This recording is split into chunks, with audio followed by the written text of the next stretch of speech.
¿Qué pasa chicos? ¿Cómo están? Bienvenidos a otro video de este canal. En el episodio de hoy quiero explicarles cómo es que yo suelo configurar mi cámara, la Sony A7 III. Así que los guiaré a través de todos mis accesos directos personalizados. Algunos de los elementos del menú, como el perfil de imagen que suelo utilizar en mis videos, mi configuración de enfoque y todos los aspectos por los que podrías estar interesados al momento de hacer fotografía o video. Así que quédense hasta el final de este video que tengo una gran sorpresa para todos ustedes.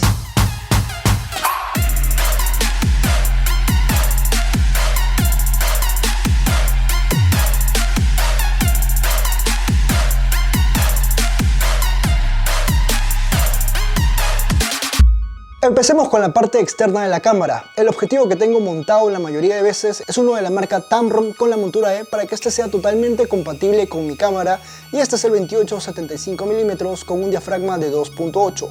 Lo suelo llevar a todos lados, ya sea para trabajo o por diversión. Lo he usado para cubrir bodas, eventos corporativos e incluso para bloguear. De hecho, ahora mismo estoy grabando con este objetivo. Me gusta mucho por la versatilidad que tiene, y una de las razones más importantes por las que decidí adquirirlo fue por el precio. Si tú eres usuario de Sony sabrás que los objetivos de la marca son carísimos, y la verdad que Tamron y Sigma me parecieron una gran opción debido a que tienen precios asequibles y no tienen nada que envidiarle a Sony con respecto a la calidad de ópticas. Ahora les presentaré oficialmente al nuevo compañero de mi cámara, y este es el monitor, el Atomos Ninja 5.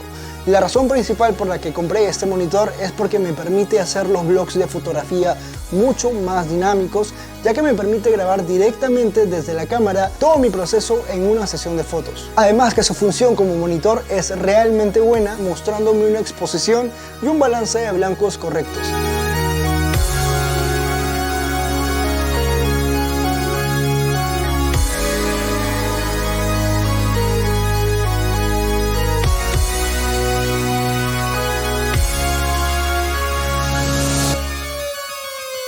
Ahora hablemos de mi configuración en los parámetros de mi cámara. He configurado tres botones principales para manejar mi exposición en la cámara. Con la rueda de la parte de adelante puedo manejar la velocidad de obturación.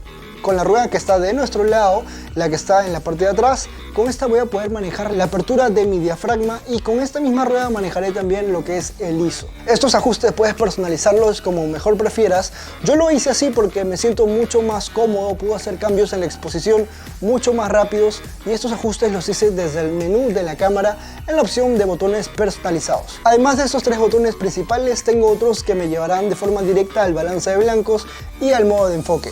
Y aquí es donde vamos a hablar sobre estos temas. El balance de blancos que prefiero utilizar, ya sea en fotografía o en video, es el balance por temperatura de color.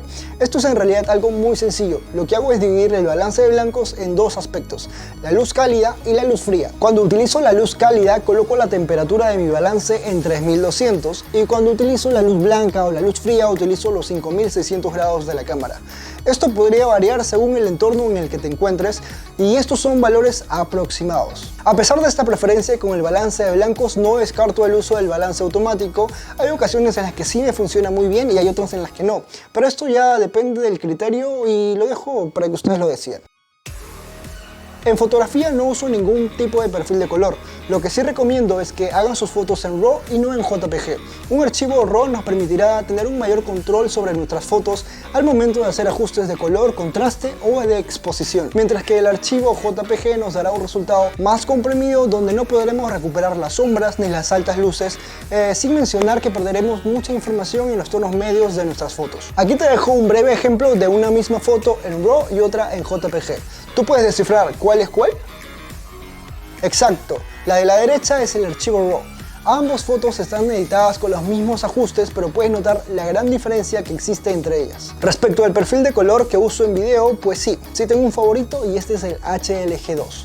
Quizás la mayoría de ustedes ya conozcan más los perfiles logarítmicos como el S-Log, el S-Log2 o el S-Log3, ya que son perfiles planos que nos permiten trabajar de forma similar como con un archivo RAW. Y aquí viene mi punto de vista respecto a estos dos perfiles de color. He usado ambos perfiles, pero con el tiempo me he decidido por el HLG2 debido a que con el S-Log empecé a notar algunos errores en el momento de hacer edición de color. Notaba algunos píxeles muertos, sobre todo en los skin tones.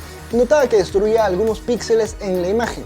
No quiero decir algo que esté equivocado, pero en otras palabras notaba que no tenía un trabajo de color limpio en el perfil logarítmico en comparación con el HLG2, que sí me permite usarlo en cualquier momento del día sin forzar el ISO. Además, este es un perfil ligeramente plano que me permite trabajar el color sin ningún problema. Incluso en las tomas nocturnas, el comportamiento en ISOs elevados y situaciones de mucho contraste es realmente bueno. Esto de los perfiles de color es todo un mundo, pero de todas formas quise darte mi opinión respecto a estos dos perfiles de color. Si no tienes el HLG2 disponible en tu cámara, puedes usar el Cine 4, que también es muy parecido. Y ahora hablaremos sobre la configuración de enfoque. Cuando se trata de video, suelo utilizar mucho el enfoque automático si hago tomas en movimiento, debido a que este me permite trabajar de forma más sencilla y rápida, ya que trabajo operando la cámara por mi cuenta sin ayuda de un foquista. Cuando hago tomas fijas, por ejemplo entrevistas o tutoriales, sí que prefiero utilizar el modo manual del enfoque para que no haya ninguna falla por si mi entrevistado se mueve ligeramente y el foco se vaya a un punto que no es deseado. En fotografía sí uso únicamente el modo de enfoque automático por la libertad y la rapidez con la que puedo trabajar. Y para tener un enfoque más preciso uso las diferentes áreas de enfoque. Para eso tengo un botón personalizado que me llevará a esas distintas áreas. En el caso de mi cámara es el botón central. Como primera opción tengo el área de enfoque ancho, que es el total de mi pantalla, pero esta opción podría ser no muy conveniente, ya que la cámara decidirá qué zona enfocar según el nivel de contraste en mi toma. Luego tenemos al área de enfoque por zona, y este es uno de mis favoritos, ya que me permitirá moverme rápidamente por 9 zonas específicas de mi pantalla, permitiéndome colocar a mi sujeto en cualquiera de estas. Y luego vamos a tener el área de enfoque del centro, y esto es realmente lo que dice su nombre. Vamos a enfocar únicamente todo sujeto u objeto que tengamos en la parte central de nuestro encuadre. Luego tenemos el punto flexible, que es mi segunda opción favorita porque me da mucha más precisión en el momento de enfocar, porque podré colocar el área de enfoque sobre puntos más específicos, y este punto flexible podrás variarlo de tamaño según tus necesidades, y esto realmente es de gran ayuda. Luego tenemos el punto flexible expandido, que es muy parecido a nuestra opción anterior, solo que en este caso tendremos un margen de área enfocada mucho mayor. Y por último tenemos el autoenfoque de bloqueo, y esta es una opción genial porque una vez que hayamos seleccionado nuestro sujeto a enfocar, la cámara bloqueará automáticamente el enfoque sobre el sujeto y lo va a perseguir por todo el encuadre. Haciendo un recuento de todo lo que hemos visto hasta el momento, ya les expliqué sobre el equipo que utilizo, cómo es que manejo el triángulo de exposición, que prefiero hacer mis fotos en un formato RAW sin ningún estilo creativo, el balance de blancos que uso en mi cámara. También hablamos sobre los perfiles de color que utilizo en video y cómo manejo mis modos y áreas de enfoque. Y pues para terminar este video hablaremos sobre el formato Full HD y el 4K. Aquí tengo muy marcadas las diferencias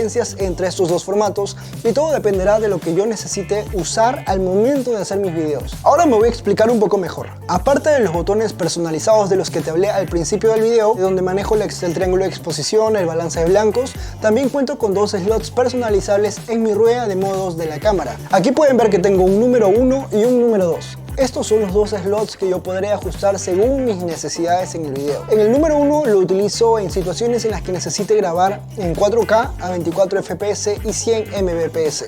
Esto nos va a producir un ambiente similar al del cine. Mientras que el número 2 lo utilizo en situaciones en las que necesite usar cámaras lentas, ya que en este slot es donde tengo configurados los 1920 x 1080 a 120 FPS y 100 Mbps. Y esto sirve muchísimo, ya que me saca del apuro de configurar mi cámara en algún trabajo y necesite ambos tipos de videos, ahorrándome muchísimo tiempo. Pero en estos slots no solo vas a grabar los ajustes de este video, sino que también podrás grabar el perfil de color, vas a poder grabar el triángulo de exposición, el modo de enfoque y el balance de blancos. Realmente no estoy seguro si todas las cámaras posean esta opción, pero si tu cámara la tiene, pues ya sabes cómo sacarle el máximo provecho. Bien chicos, hemos llegado al final de este video y como te dije al principio, tengo unos regalos para ustedes. En la descripción, en la parte de abajo, ustedes van a poder encontrar 3 presets para sus fotografías, 3 LUTs para sus videos, y espero realmente que lo disfruten muchísimo. No olvides dejar tu like y suscribirte si aún no lo has hecho. Por cierto, si eres nuevo en el canal y te interesan este tipo de recursos para fotógrafos y videógrafos, en el canal vas a poder encontrar diferentes videos donde te ofrezco gratuitamente todos estos recursos como overlays, sound effects, transiciones, etc. Pero si quieres ir un poco más allá con recursos más top y exclusivos, te invito a hacerte miembro de este canal para tener acceso a estos recursos pro, solo por $1. Abajo también te voy a dejar esta invitación formal donde te explico de forma más detallada todo este rollo. Ahora sí chicos, muchas gracias por verme, nos vemos en un próximo episodio. ¡Chao!